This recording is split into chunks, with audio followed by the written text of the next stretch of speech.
अगर कोई आदमी खैनी खा रहा है, तंबाकू, जर्दा, गुटखा ये खा रहा है और मुंह में छाले बन गए हैं जो कि ठीक ही नहीं हो रहे या मुंह खुलता नहीं ठीक से, तो वो डॉक्टर को दिखाने की ज़रूरत है। उसमें कैंसर की शुरुआती अवस्था हो सकती है या कैंसर हो सकता है। नीचे पेट में आते हैं स्टमक में भूख नहीं लगना, पेट भरा भरा सा लगना, या कभी कभी लैट्रिन काले रंग का होना, या कभी खून की उल्टी होना, ये पेट के कैंसर के लक्षण हो सकते हैं।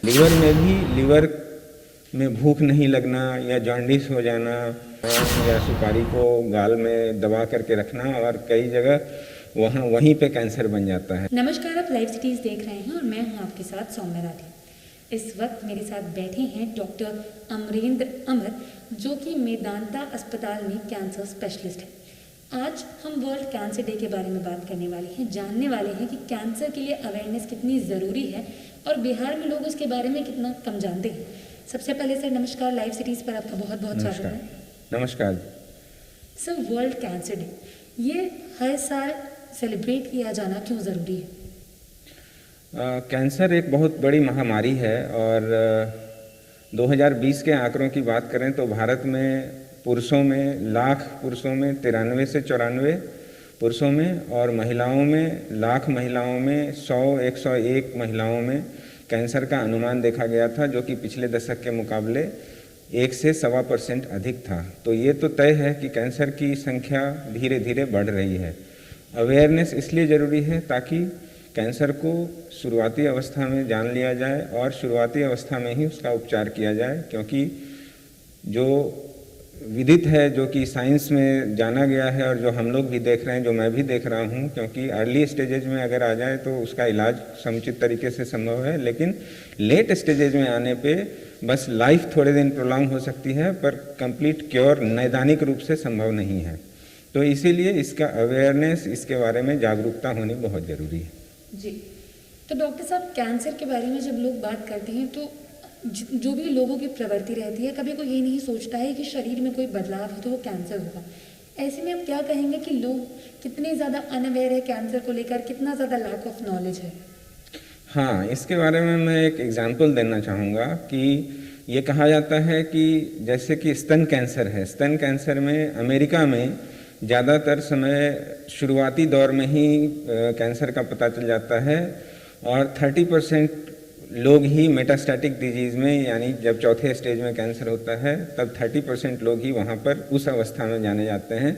ज़्यादातर 60 to 70% लोग पहली शुरुआती अवस्था में ही उनकी बीमारी का पता चल जाता है। और इसका ठीक उलट भारत में है, जहाँ की 60 से 70% लोग मेटास्टैटिक डिजीज़ के साथ, यानी चौथे स्टेज के साथ आते हैं, और 25 से 30% लोग ही शुरुआती अवस्था में आते हैं। अब इस बात का अंदाज़ा इस बात से लगाया जा सकता है कि मेटास्टैटिक डिजीज़ में सर्वाइवल अमूमन हर प्रकार के सॉलिड मैलिग्नेंसी में, हम लोग मैलिग्नेंसी को 2 भागों में बांटते हैं, या तो सॉलिड मैलिग्नेंसी या हेमेटोलिम्फॉइड एंड हेमेटोलॉजिकल कैंसर। तो जहाँ तक सॉलिड मैलिग्नेंसीज की बात है, जैसे कि लंग का कैंसर, ब्रेस्ट का कैंसर, गॉल ब्लैडर का कैंसर, पैंक्रियाज का कैंसर, ये सॉलिड मैलिग्नेंसीज कहलाती हैं। प्रोस्टेट का कैंसर, तो उसमें 5 ईयर सर्वाइवल बड़ा ही कम होता है, कि कहीं कहीं 5 से 10% और कहीं कहीं 15 से 20%, उससे ज़्यादा नहीं होता। तो आप सोचिए कि अगर लेट स्टेज में पेशेंट आए तो उसकी सर्वाइवल महज 5 सालों तक, वो भी 5 से 10% लोगों की ही सर्वाइवल 5 सालों तक रहेगी, और जबकि शुरुआती स्टेज में आ जाए तो वो लंबा समय जी सकता है। सर्जरी के साथ क्यूरेटिव इंटेंशन निदान हम लोग कर देंगे, जड़ से ख़त्म करेंगे तो लंबे समय नॉर्मल तरीके से भी जी सकता है। बिहार में इसका इम्पोर्टेंस और भी है, क्योंकि बिहार में अपनी बीमारियों के बारे में अवेयरनेस काफ़ी कम है। लोग अपने बारे में ही कम जानते हैं, तो अपनी बीमारियों के बारे में कैसे जानेंगे।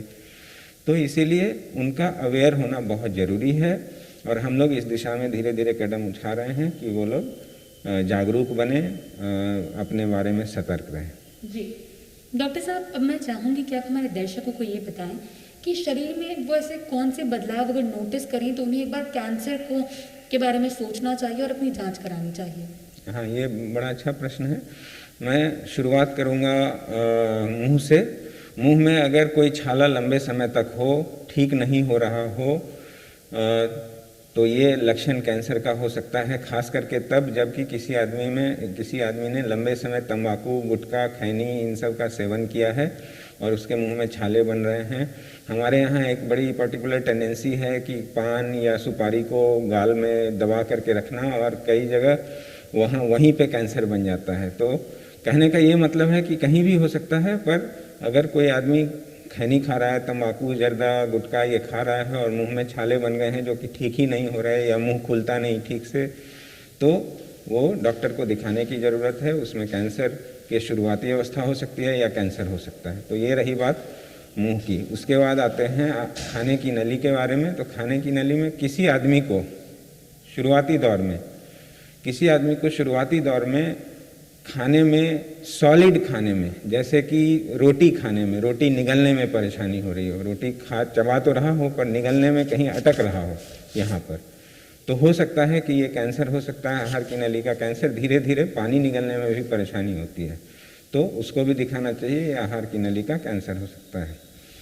पेट, नीचे पेट में आते हैं स्टमक में भूख नहीं लगना, पेट भरा भरा सा लगना, या कभी कभी लैट्रिन काले रंग का होना, या कभी खून की उल्टी होना, ये पेट के कैंसर के लक्षण हो सकते हैं। अब आते हैं लीवर। तो लीवर में भूख नहीं लगना, या जॉन्डिस हो जाना, या प्रोटीन की कमी हो जाना, ये सारे लीवर के कैंसर के कुछ लक्षण हो सकते हैं। या अल्ट्रासाउंड पे छोटी मोटी रसौली लीवर के अंदर दिखाई देना, खास करके तब जबकि किसी आदमी को हेपेटाइटिस बी हो। मेरी कुछ एक स्टडी है जिसमें हमने देखा है कि हेपेटाइटिस बी के पेशेंट्स में, और ये मालूम भी है, सर्वविदित है कि हेपेटाइटिस बी काफ़ी कॉमन है और उसके कारण से लीवर का कैंसर होता है। तो हेपेटाइटिस बी का मरीज हो, भूख नहीं लग रही हो, उल्टी जैसा लक्षण हो रहा हो, अल्ट्रासाउंड करने पे कोई रसूली हो, और एक जांच होती है सीरम AFP की, अल्फा फीटोप्रोटीन, वो अगर काफ़ी बढ़ा हुआ हो, तो ये सारे जो इंडिकेटर हैं वो लीवर के कैंसर को बता सकते हैं। तो वो लीवर का कैंसर हो सकता है। नीचे चले आइए आंतों के बारे में।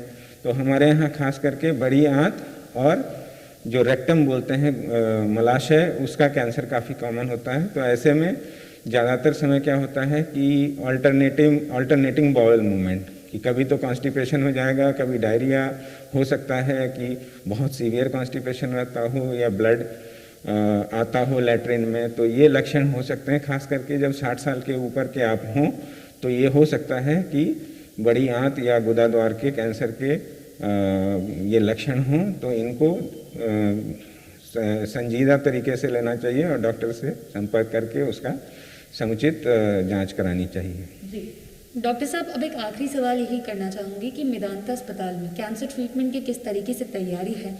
अगर कोई मरीज़ यहाँ पहुँचते हैं तो किस तरीके से उनका इलाज होगा? हाँ, हम लोग इस बात के लिए उद्यत हैं, हम लोग इस बात से तैयार हैं कि हम कम्प्रिहेंसिव केयर दे सकें। और इस चीज़ के लिए हम न सिर्फ मेडिकल ऑन्कोलॉजी, मैं मेडिकल ऑन्कोलॉजिस्ट हूँ, मैं कैंसर का इलाज दवा के द्वारा कीमोथेरेपी या टारगेटेड या इम्यूनोथेरेपी के द्वारा करता हूँ, पर इसमें एसोसिएटेड यूरोलॉजिस्ट हैं जो पेशाब की बीमारी के, जैसे गुर्दे या पेशाब की थैली का जो कैंसर गुर्दे, पेशाब की थैली या प्रोस्टेट का जो कैंसर होता है, उसकी वो जांच करते हैं, उसकी सर्जरी में मदद करते हैं। हमारे पास गैस्ट्रो सर्जन हैं जो कि आंत की सर्जरी जो होती है वो आंत की सर्जरी करते हैं, और हमारे पास ब्रेस्ट सर्जन हैं जो स्तन कैंसर की जांच करते हैं। हमारे पास न्यूरो सर्जन हैं जो ब्रेन के अंदर अगर ट्यूमर है तो उसकी सर्जरी करते हैं। तो हम लोगों की एक कम्प्रिहेंसिव टीम बन चुकी है, और हम लोग इस बात के लिए तैयार हैं कि हम लोग कैंसर का अच्छे से अच्छा इलाज अच्छी अपनी पहुंच की कीमत में हम लोग यहीं पे बेस्ट स्टैंडर्ड का इलाज यहाँ कर सकें। क्योंकि इस बार का जो वर्ल्ड कैंसर डे का थीम है वो क्लोज द केयर गैप है। मतलब केयर गैप को, जो केयर में जो गैप बन जाते हैं उसको ख़त्म करना है। और उस केयर में गैप सिर्फ बहुत सारी चीज़ों की हो सकती है, एक्सपर्टीज़ का अभाव, पैसे की कमी, या फिर कॉम्प्रिहेंसिव केयर का अभाव।